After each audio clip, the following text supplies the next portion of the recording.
Bismillahirrahmanirrahim. Assalamualaikum warahmatullahi wabarakatuh. Alhamdulillah. Wassalatu wassalamu ala rasulillah ya alihi wa ashabihi wa man tabi'ahum bi ihsanin ila yaumil wa ba'd. Berjumpa kembali di program untuk tadarus muamalah ekonomi, bisnis dan keuangan syariah. Kita akan memasuki surat Al-Baqarah ayat yang ke-110. Allah Subhanahu wa taala berfirman, A'udzubillahi minasyaitonirrajim. Bismillahirrahmanirrahim. Wa aqimus salata wa atuz zakah wa ma tuqaddimu li anfusikum min khairin tajiduhu indallah innallaha bima ta'maluna basir. Wa aqimus shalah dan dirikanlah shalah wa atuz zakah dan tunaikanlah zakat wa ma tuqaddimu li anfusikum segala kebaikan yang kamu kerjakan untuk dirimu akan kamu dapatkan pahalanya tajiduhu indallah di sisi Allah Subhanahu wa taala innallaha bima ta'maluna basir. Sesungguhnya Allah melihat apa yang kamu kerjakan. Ayat ini dalam surat Al-Baqarah ayat 110 sejatinya berbicara tentang dua amalan ya yang cukup utama di dalam Islam. Yang pertama adalah wa'aqimus sholat, yaitu tegakkanlah sholat, dirikanlah sholat, laksanakanlah sholat, khususnya as-sholawatul khams, khususnya sholat yang 5 waktu yang merupakan wajib. Inna sholata kanat alal mu'minina kitaban mauquta.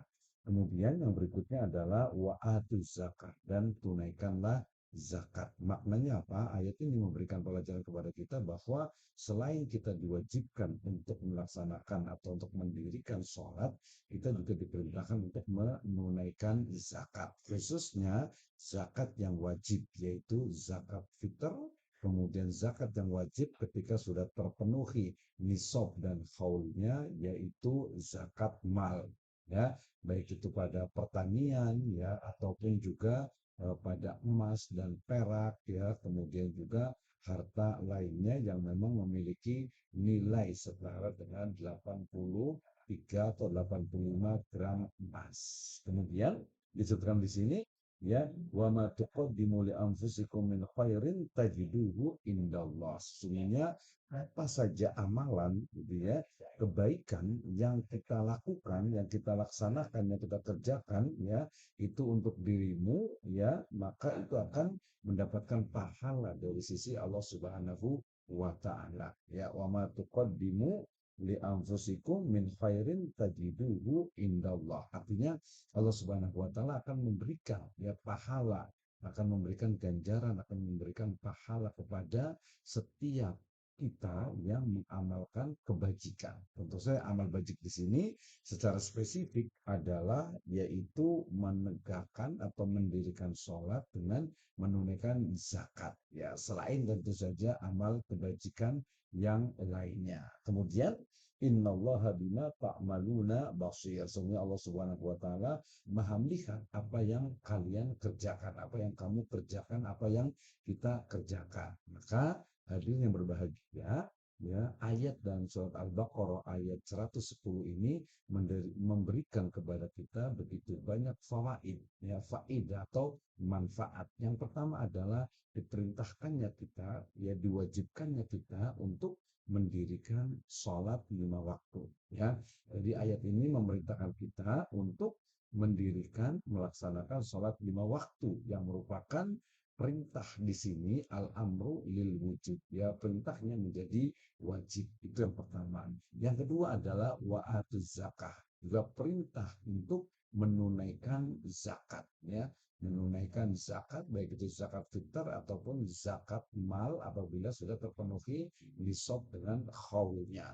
Kemudian ayat ini atau dari ayat ini kita juga mendapatkan satu faedah yang ketiga, yaitu bahwasanya seluruh amal kebajikan yang datang dari kita, yang kita amalkan ya, baik secara sirra wa alaniyah, baik secara sir, secara tersembunyi ataupun secara terang-terangan, itu akan mendapatkan pahala ya dari sisi Allah Subhanahu wa taala. Kemudian yang kelima, bahwasanya perintah ataupun amal kebaikan yang ada ya dalam ayat ini adalah secara keseluruhan itu amal kebaikan yang diridhoi dan dicintai oleh Allah Subhanahu wa taala. Ya, secara spesifik ya, juga bermakna adalah ya pelaksanaan dari sholat yang wajib dan juga zakat. Itu adalah bagian dari amal kebaikan yang kita lakukan yang akan mendapatkan pahala dari sisi Allah Subhanahu wa taala. Innallaha ya bima ta'maluna basir. Sehingga Allah Subhanahu wa taala itu melihat, ya menyaksikan ya apa yang kita lakukan. Ketika kita sholat, ya baik itu sendirian ataupun bersama-sama, Allah melihat kita. Ketika kita menunaikan zakat, baik itu secara ya sembunyi-sembunyi ataupun terang-terangan, Allah melihat kita. Termasuk juga di era sekarang ini mungkin ada yang membayar zakat itu tinggal transfer, ya tinggal scan QR-nya gitu ya, atau mungkin tinggal ya tap ya, tinggal istilahnya itu isi menunaikan zakat ya melalui misalnya berbagai aplikasi ya, maka itu juga Allah Subhanahu wa taala itu maha melihat. Nah, sehingga kemudian ya kita bersama ya sama-sama untuk melaksanakan seluruh perintah Allah Subhanahu wa taala secara spesifik, yaitu dalam surat Al-Baqarah ayat ke-110, yaitu melaksanakan, mendirikan, menegakkan sholat dan juga menunaikan zakat. Antara sholat dengan zakat ini memiliki banyak korelasi atau korelasinya sangat kuat, di mana sholat itu mengajarkan untuk kesolehan secara individual, hubungan kita sebagai hamba kepada Allah Subhanahu wa taala. Sementara zakat selain hubungan hablum minallah juga ada hablum minannas. Kenapa? Karena zakat yang kita tunaikan itu akan disalurkan ya kepada 8 asnaf yang menjadi mustahik zakat, yang menjadi ya golongan orang-orang atau kelompok yang berhak untuk mendapatkan zakat tersebut. Sehingga dengan zakat akan membantu begitu banyak fakir miskin, ya gharimin, orang-orang yang di dalam perjalanan, ya amil dan juga riqab gitu ya, dan juga mu'allafah qulubuhum ya. Mudah-mudahan Allah Subhanahu wa taala memberikan hidayah serta inayahnya sehingga kita akan mampu untuk istiqomah mendirikan atau mendirikan dan menegakkan sholat serta menunaikan zakat sebagai kewajiban yang datang dari Allah Subhanahu wa taala. Amin ya rabbal alamin. Wabillahi taufiq wal hidayah. Wassalamualaikum warahmatullahi wabarakatuh.